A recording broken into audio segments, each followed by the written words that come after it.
देशासाठी ज्यांनी आपलं सर्वस्व अर्पण केलंय, असे विकसित भारताचे, नवभारताचे युगपुरुष आदरणीय नरेंद्रजी मोदी यांना मी आमंत्रित करते.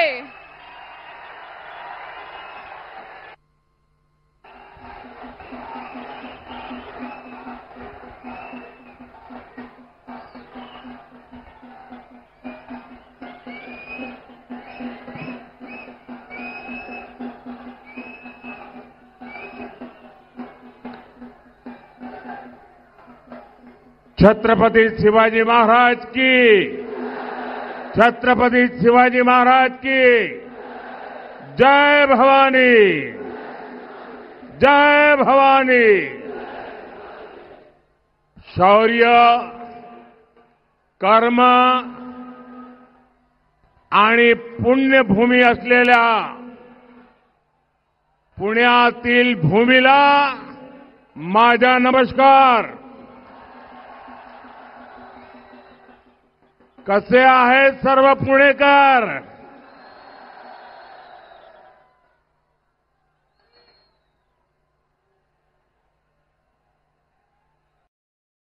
मैं देख रहा हूं जैसा केसरिया सागर लहरा रहा है.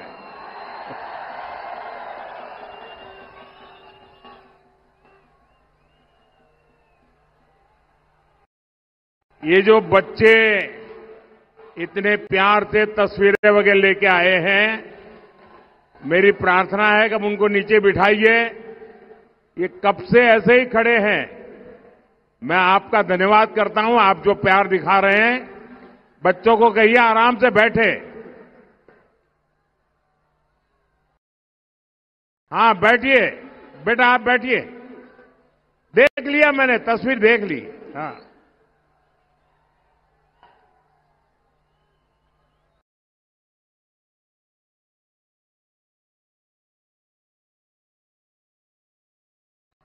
साथियों, इस धरती ने महात्मा फुले, सावित्रीबाई फुले जैसे अनेक संत समाज सुधारक देश को दिए हैं.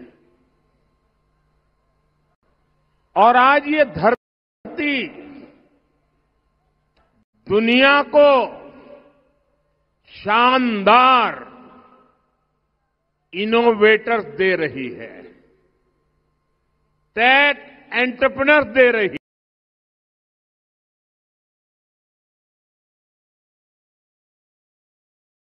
है.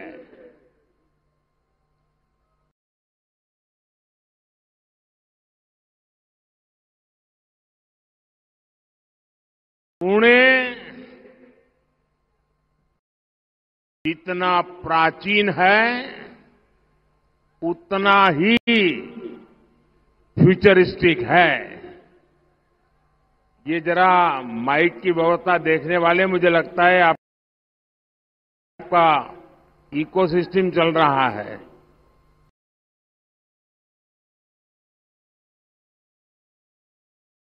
क्योंकि मैं जब शुरू में सुन रहा था तो इको नहीं था. ये आपने इको चालू कर दिया है क्या?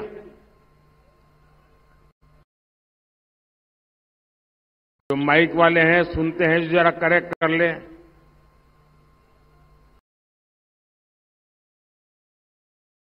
मुझे इको की जरूरत नहीं है. 140 करोड़ लोगों का इको बड़ा जबरदस्त है.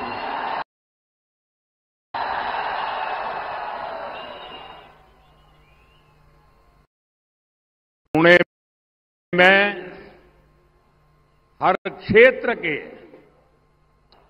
बेस्ट माइंड्स उपलब्ध है.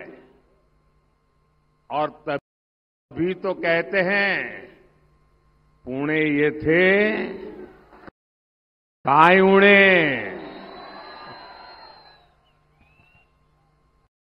साथियों, कांग्रेस ने देश में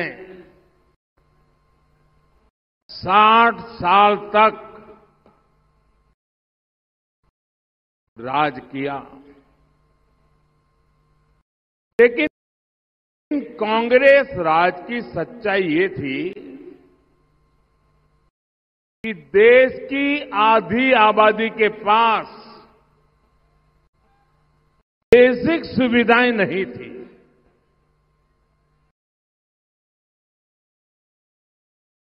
और अभी तो हमें सिर्फ 10 साल आपकी सेवा करने का अवसर मिला है।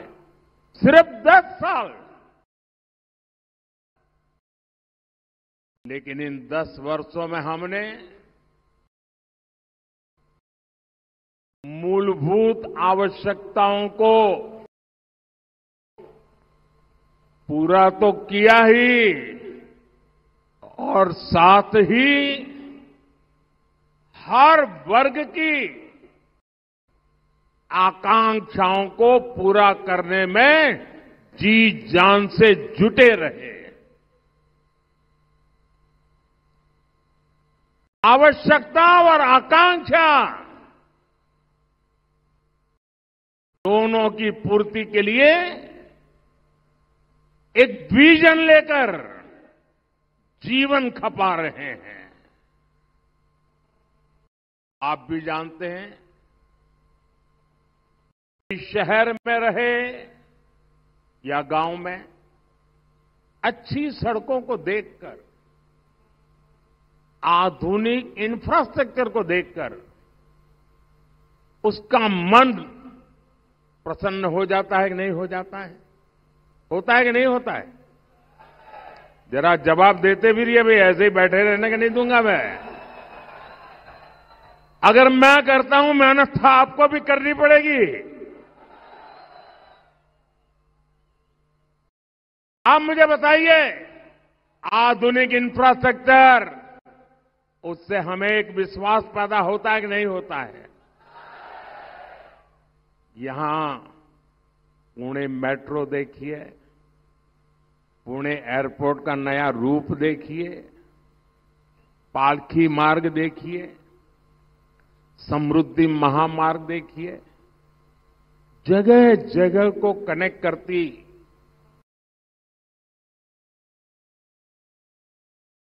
Semi high speed Vande Bharat train देखिए।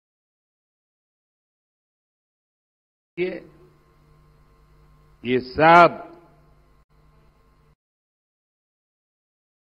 आधुनिक हो रहे भारत की तस्वीर हैं, जीते जागते सबूत है।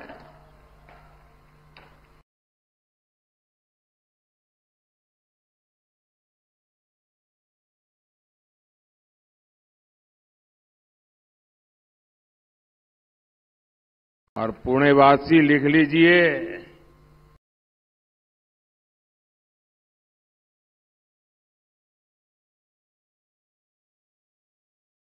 महाराष्ट्र के मेरे भाई बहन, ये मोदी की गारंटी है। वो दिन भी आने ही वाला है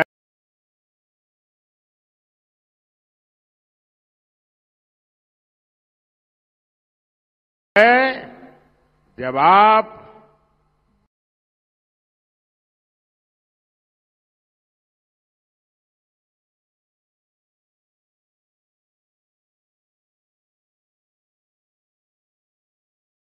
देश की पहली बुलेट ट्रेन में ट्रैवल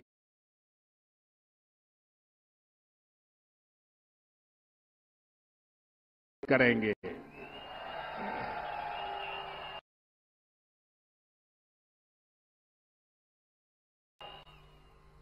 कांग्रेस ने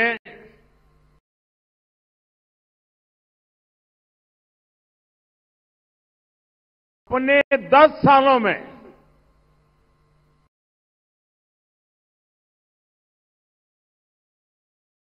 इंफ्रास्ट्रक्चर पर जितना खर्च किया,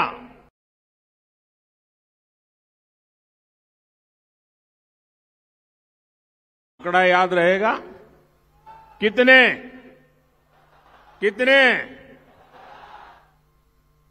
और गर्व की बात है कि इसमें से अनेक ये हमारे पुणे में है।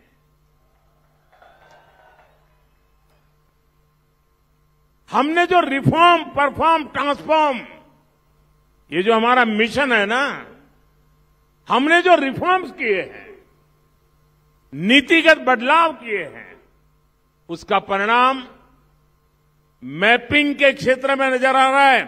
अंग्रेजों के जमाने में कानून बने पड़े थे, मैपिंग नहीं कर सकते, हमने सब उखाड़ के फेंक दिया। और आज मेरे देश के नौजवान उसमें आगे बढ़ रहे हैं। स्पेस हो, उसको हमने ओपन कर दिया, डिफेंस हो, ऐसे हर सेक्टर को युवा इनोवेशन, एंटरप्रेन्योरशिप के लिए आज हिंदुस्तान ने खोल दिया है। देश में पहली बार ऐसी नेशनल एजुकेशन पॉलिसी लागू हुई है जो इनोवेशन को बढ़ावा देती है। और पुणे में तो बुद्धिमान नौजवान है। आपके लिए मैं खुशखबरी देता हूं, हमने इस बार बजट में, जो इंटरिम बजट था, 1 लाख करोड़ रुपया जो लोग इनोवेशन करना चाहते हैं उनको आंख बंद करके देने का हमने निर्णय किया है।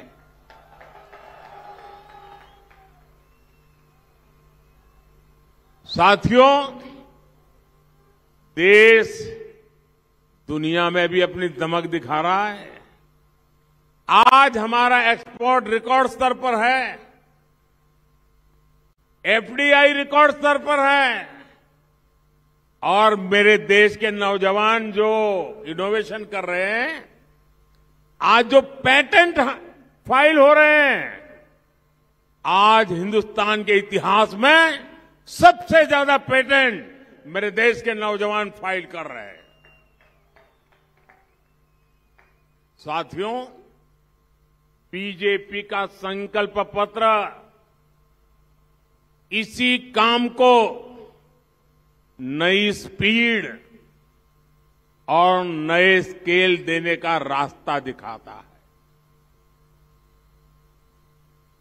10 साल में भारत मोबाइल फोन इंपोर्टर था। 10 साल पहले, मेरे आने से पहले, 2014 के पहले, हम मोबाइल फोन इंपोर्ट करते थे। 10 साल में मेरे देश ने ये कमाल कर दी है कि आज हम दुनिया में दूसरे सबसे बड़े एक्सपोर्टर बन गए।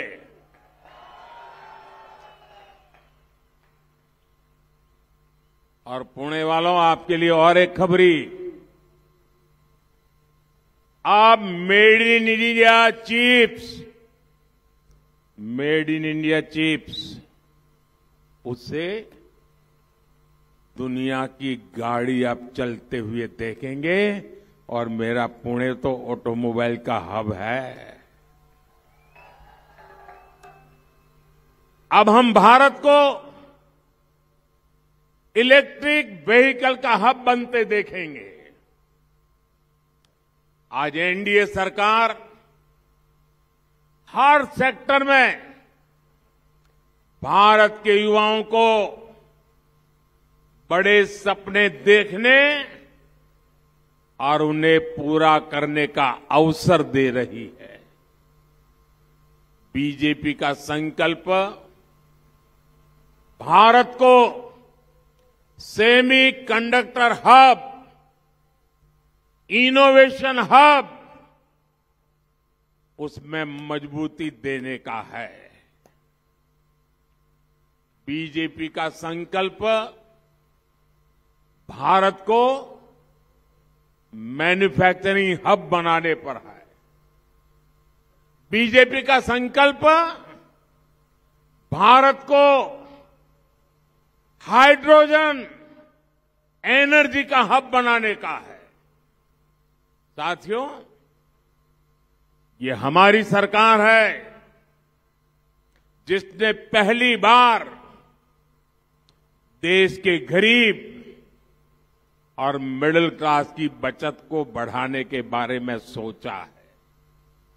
अब मैं जो बातें बता रहा हूं ना, वो आप लोगों को सीधी सीधी लागू होती है, लेकिन जब तक मेरी बात सुनोगे नहीं, शायद आपका भी उस बात पर ध्यान नहीं गया होगा।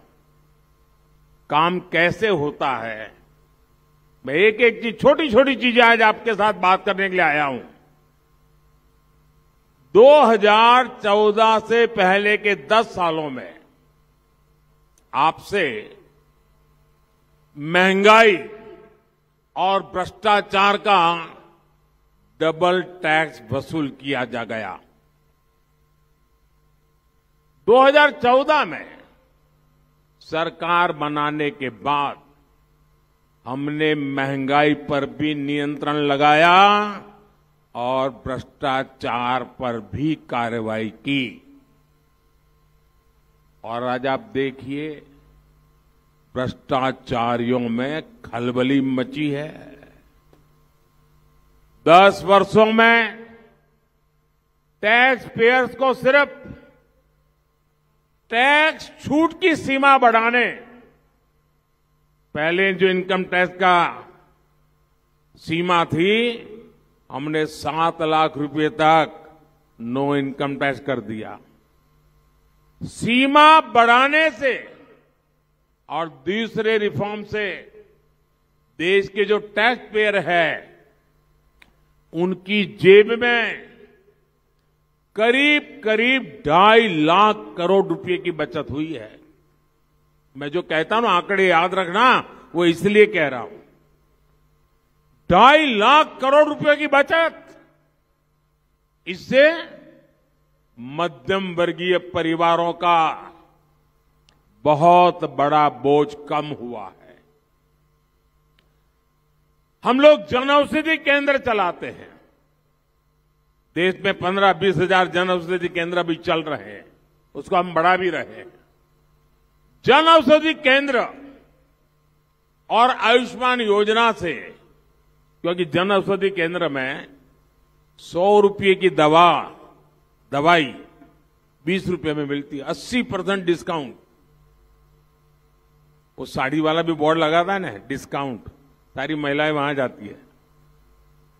हम जन औषधि केंद्र 80% डिस्काउंट से दवाई बेचते हैं, ताकि गरीब आदमी को अपने परिवार की चिंता कम हो। आयुष्मान योजना से गरीब और मिडिल क्लास को 1.5 लाख करोड़ रुपए की बचत हुई है। ये जो दवाइयां वगैरह बिकी है ना, उसके आधार पर मैं कह रहा हूं, बीमारी में ये योजनाएं आप जैसे मेरे सभी परिवारजनों का बहुत बड़ा सहारा बनी है। और अब तो मोदी ने एक बड़ी गारंटी दी आपको, और वो तो आप सबके काम आने वाली है। हर परिवार में आज 70 साल की ज्यादा उम्र के दादा दादी, पिता माता, नाना नानी, चाचा, कोई न कोई होता है। और 70 साल के बाद कुछ न कुछ बीमारी तो आ ही जाती है। हर एक को तो मोदी जैसा नसीब नहीं होता है।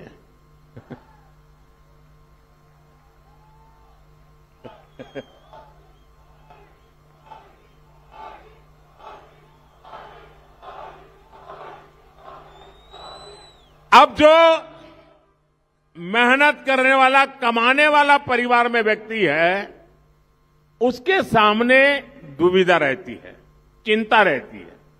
एक तरफ बच्चों को आधुनिक शिक्षा देनी है, बच्चों के सपने पूरे करने, उनकी आवश्यकता हो। दूसरी तरफ परिवार में बुजुर्ग माता पिता हैं, दादा दादी है, चाचा चाची हैं, उनको खाने पीने का प्रॉब्लम नहीं है, लेकिन दवाई, बीमारी, ये हर मेहनत करने वाले परिवार के लिए चिंता का विषय होता है। आप जो लोग मेहनत करके कमाते हैं और आज अभी अपने माता पिता का दवाई का बोझ भी उठाते हैं, मोदी की गारंटी है, आप जैसे अपने माता पिता का 70 साल से ऊपर के लोगों का दवाई का जो खर्च करते हैं, अब ये बेटा करेगा, मोदी करेगा। 70 साल से ऊपर का किसी भी परिवार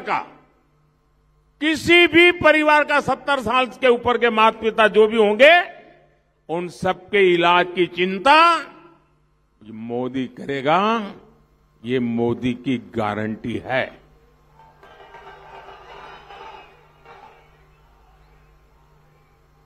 साथियों, सस्ते डेटा से भी आज मोबाइल फोन के बिना जिंदगी असंभव हो गई है। आईपैड के बिना काम नहीं हो सकता है और डेटा बहुत खर्च होता है। अगर पहले वाली सरकार के समय के हिसाब से चलते तो कितना आपको बोझ होता। सस्ते डेटा से भी, और खास करके मेरे नौजवानों को, गरीब और मिडिल क्लास परिवारों की हर महीने हजारों रुपयों की बचत हो रही है। इसी के बलबूते आज मेरे देश का युवा डेटा गवर्नेंस में, डेटा माइनिंग में, आर्टिफिशियल इंटेलिजेंस में नए नए कीर्तिमान गढ़ रहा है। मिडिल क्लास से सपनों का घर हर परिवार की इच्छा होती है। मध्यम वर्ग के परिवार की इच्छा होती है कि भाई अपना खुद का घर होना चाहिए। किराए में बच्चों को रहना पड़े ऐसा कोई पसंद नहीं करता, लेकिन वो बहुत मेहनत करके पैसे बचा करके किसी योजना में जाता था, किसी स्कीम लॉन्च कर दी, उसमें बुक करवा देता था, पैसे देता था और बाद में सब गफले महसूस होते थे। मध्यम वर्ग के परिवार को घर मिले, सुरक्षित घर मिले, उसने जो तय किया है वो घर मिले, इसके लिए इस देश में हमने कानून बनाया, रेरा का कानून।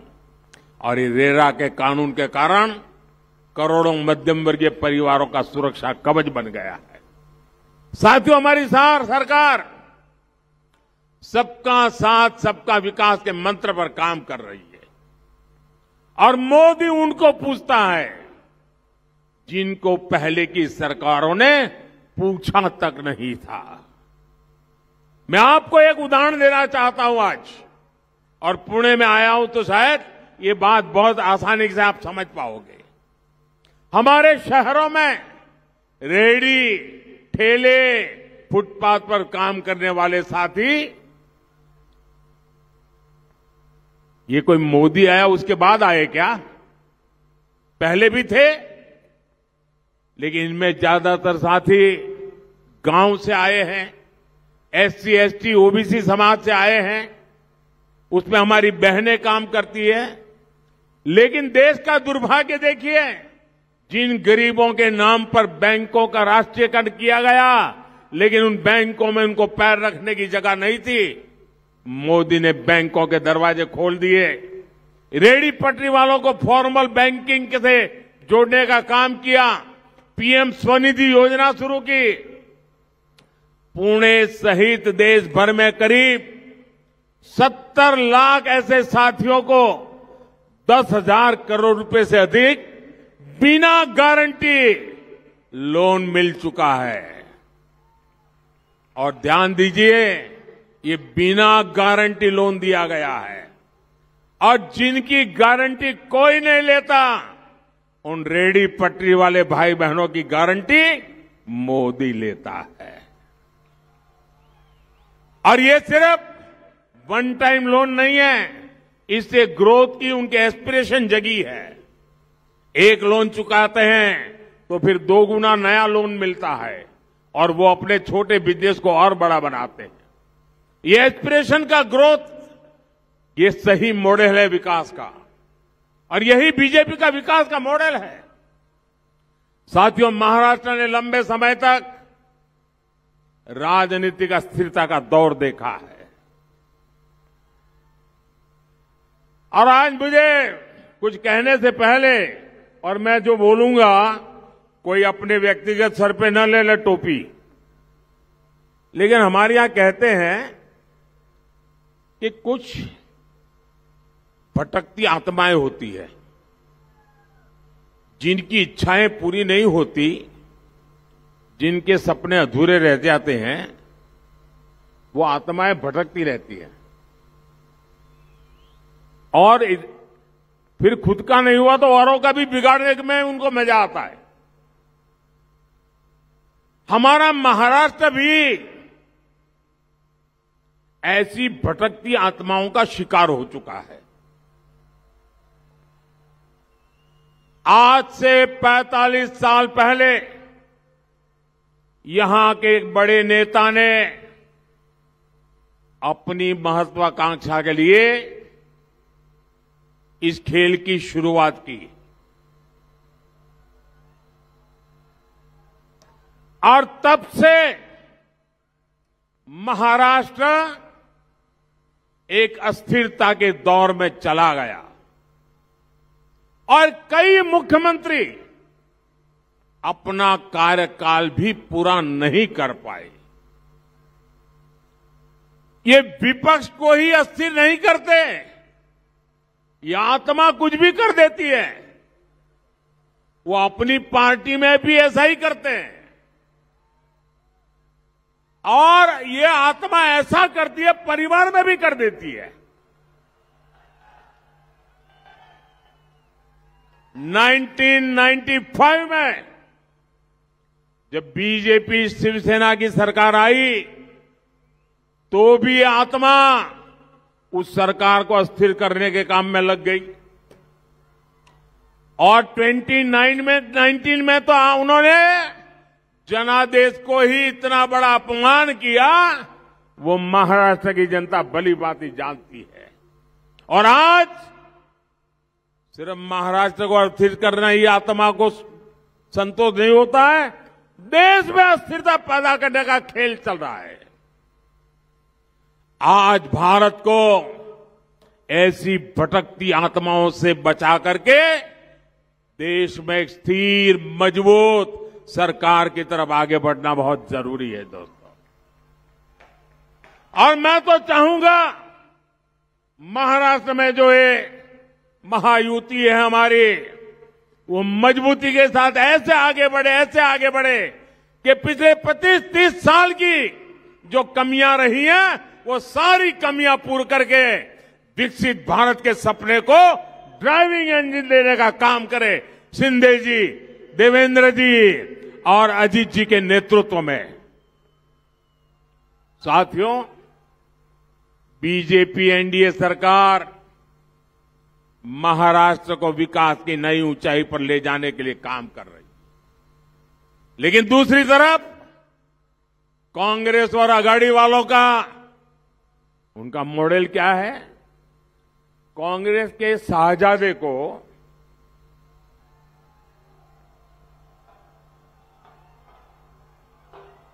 अब मजा आया आपको।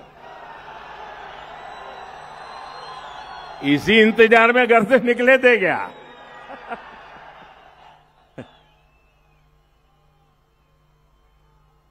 कि कांग्रेस के शहजादे को पूछो कि गरीबी से कैसे हटती है, तो वो कहते हैं खटाखट खटाखट। शहजादे को पूछो ग्रोथ कैसे होती है, तो वो कैसे ठकाठक ठकाठक। शहजादे को पूछो कि विकसित भारत बनाने का कोई प्लान है, तो वो कहते हैं टकाटक टकाटक। साथियों, दुनिया आज कह रही है कि इंडस्ट्री 4.0 को भारत लीड करेगा, लेकिन कांग्रेस भारत को लाइसेंस कोटा राज की तरफ धकेलने में जुटी है। कांग्रेस के शाहजादे की बातें खतरनाक है। खुद कांग्रेस के लोग इनके कारण कांग्रेस छोड़ करके निकल रहे हैं। नौजवान जिन्होंने जिंदगी के 15-20 साल महत्वपूर्ण वर्ष कांग्रेस को दिए, वो आज कांग्रेस छोड़ करके निकल रहे हैं और आकर के एक बात कहते हैं। वो कहते हैं कांग्रेस को माओवादियों ने कब्जे में ले लिया है। एक समय था जब रेडियो खरीदना हो ना, रेडियो तो लाइसेंस लेना पड़ता था। बिना लाइसेंस रेडियो नहीं रख सकते थे।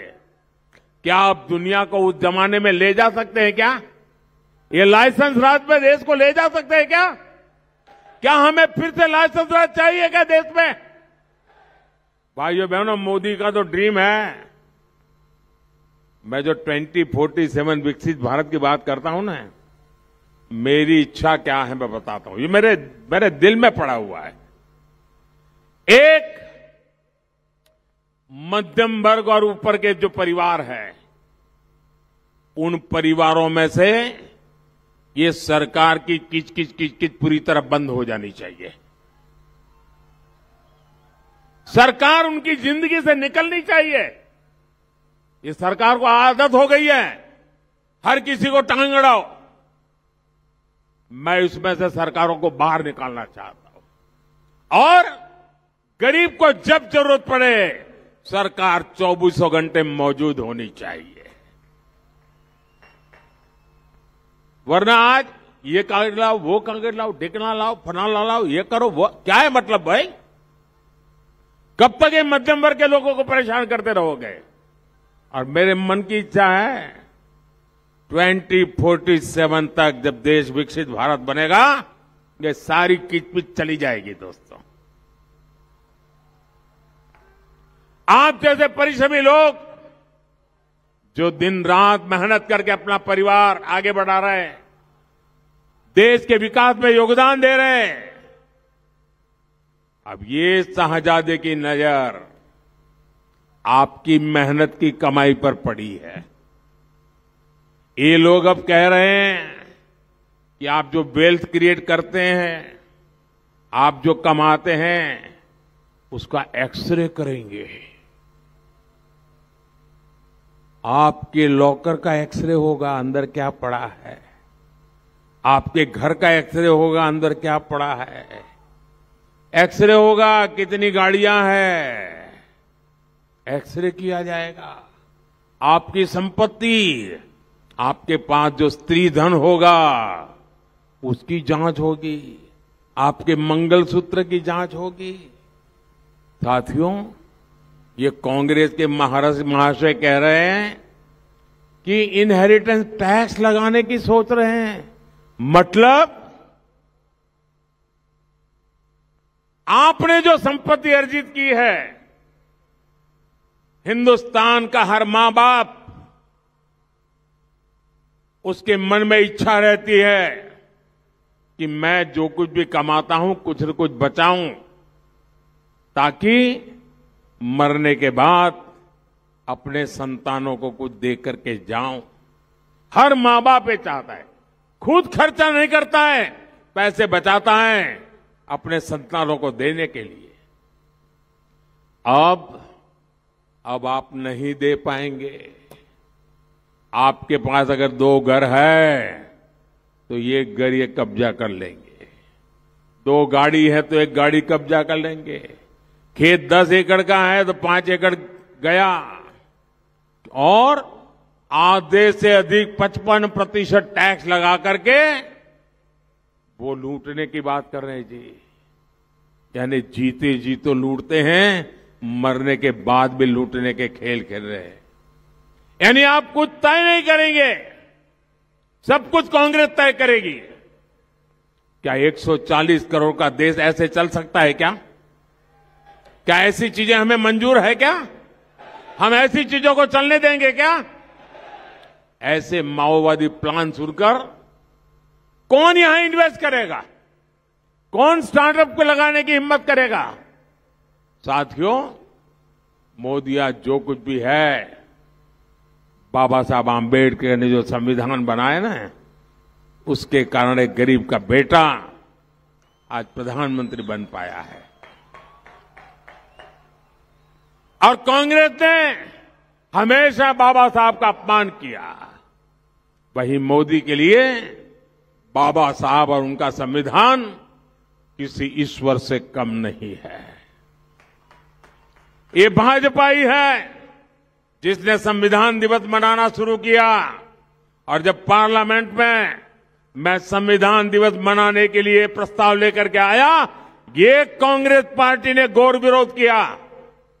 उन्होंने कहा 26 जनवरी तो मना रहे हैं, संविधान दिवस मनाने की क्या जरूरत है। बाबा साहब आंबेडकर के प्रति उनके मन में क्या भाव है, इसका यह उदाहरण है। ये भाजपा ही है जिसने बाबा साहब से जुड़े स्थानों को पंच तीर्थ के रूप में विकसित किया है। बाबा साहब की भावना के विरोध जाकर अब कांग्रेस और इंडिया गाड़ी वाले संविधान के पीठ पे छुरा भोंकने पर लगे हुए हैं। साथियों, जब हिंदुस्तान का संविधान बना, सारे विद्वान लोग उसमें बैठे थे और वो आरएसएस बीजेपी वाले उसमें नहीं थे। सारे लोग बैठे थे, कांग्रेस के महारथी बैठे थे, और संविधान सभा ने महीनों तक चर्चा की और चर्चा करके तय किया कि भारत में कभी भी धर्म के आधार पर आरक्षण लागू नहीं होगा। ये हमारे देश के संविधान की मूल भावना है। लेकिन ये वोट बैंक में अंधे हो चुके लोग, धर्म के आधार पर देश के बांटने वाले लोग, आज धर्म के आधार पर एससी, एसटी, ओबीसी जिनको आरक्षण मिला हुआ है, संविधान के द्वारा मिला हुआ है, संसद के द्वारा मिला हुआ है, बाबा साहब आंबेडकर के कारण मिला हुआ है, अब उसमें डाका डाल करके, उसमें से निकाल करके धर्म के आधार पर मुसलमानों को देने की योजना बना रहे हैं।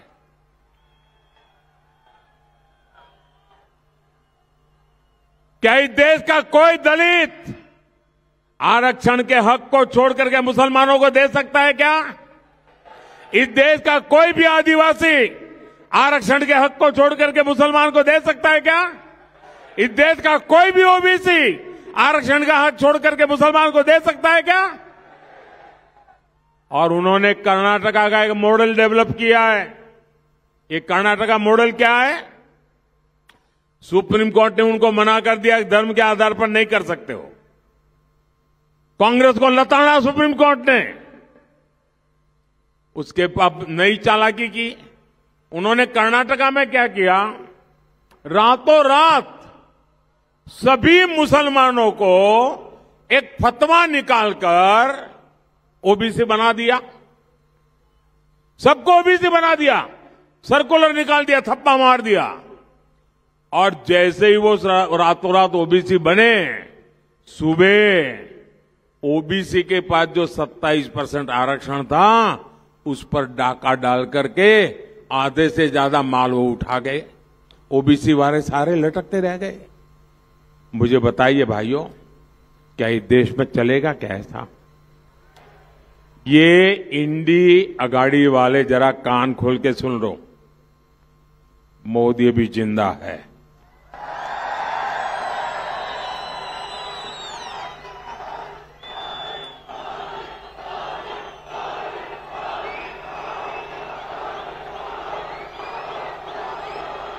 ये कान खोल करके सुन लो साहजादे, ये जब तक मोदी जिंदा है, धर्म के आधार पर आरक्षण नहीं होने देगा। ये देश नहीं होने देगा। और जो ये मंसूबे रखते हैं, उनको हमेशा हमेशा के लिए ये देश राजनीति के नक्शे से मिटा देगा जी। जब तक मोदी है, इंडिया गाड़ी वालों की सारी साजिशें नाकाम हो करता रहेगा। साथियों, कांग्रेस शासन की एक और पहचान रही है आतंकवादियों को खुली छूट। हम कैसे भूल सकते हैं वो समय जब आए दिन देश में आतंकी हमले और बम ब्लास्ट होते थे। आतंकियों ने महाराष्ट्र के मुंबई और पुणे को लहूलुहान कर दिया था। जर्मन बेकरी के सामने क्या हुआ था? साथियों, हमारे महाराष्ट्र में तो जब बाहर निकलते हैं ना तो क्या कहते हैं? ये तो, ऐसा ही कहते हैं ना, ये तो।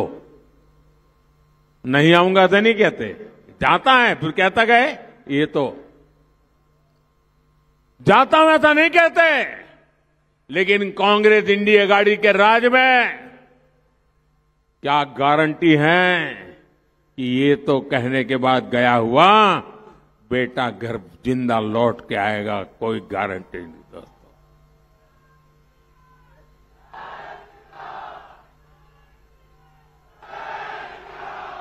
10 साल पहले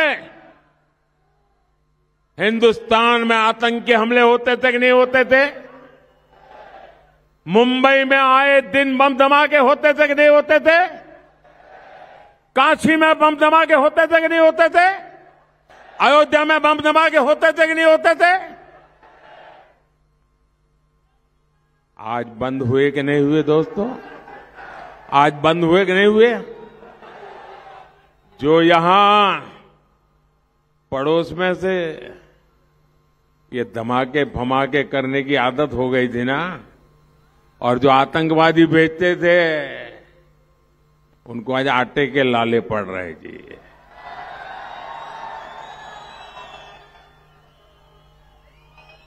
और ये मोदी है, घर में घुस करके मारेगा।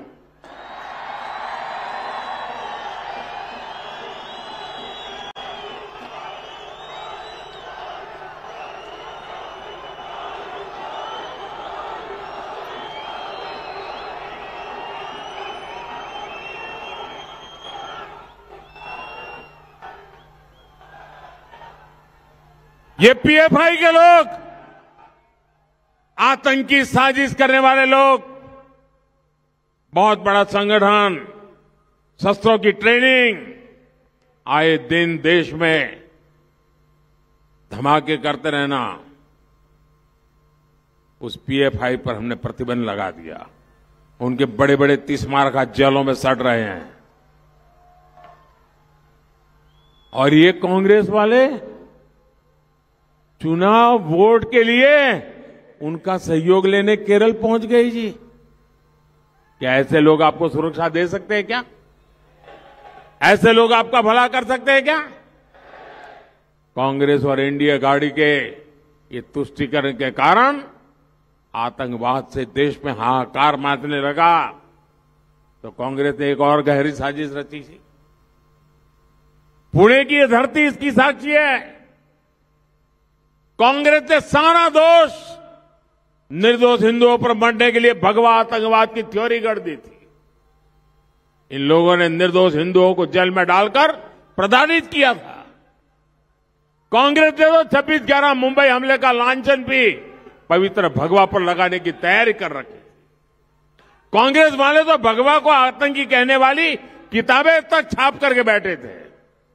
ये वो लोग हैं जब आतंकवादी यासीन भटकल पकड़ा जाता है तो उसके पीछे पक्ष में बयानबाजी करते हैं। ये वो लोग हैं जो आतंकी याकूब मेमन को फांसी रुकवाने के लिए आधी रात को न्यायालय तक खुलवा देते हैं। साथियों, ये समय भारत का है। वो वक्त चला गया। सदियों पुराने सपने पूरा करने का सामर्थ्य हम रखते हैं दोस्तों। 500 साल पुराना सपना,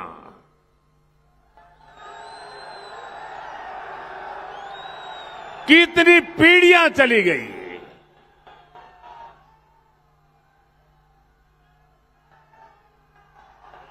लाखों लोग शहीद हुए प्रभु राम का मंदिर बनाने के लिए। आज अयोध्या में रामलला भव्य मंदिर में विराजमान है कि नहीं है? क्या देश आजाद हुआ उसके दूसरे दिन ये काम होना चाहिए था कि नहीं होना चाहिए था? लेकिन इनको वोट बैंक की राजनीति, और आप देखिए अयोध्या राम मंदिर के प्राण प्रतिष्ठा का निमंत्रण मिला, उसको भी ठुकरा दिया।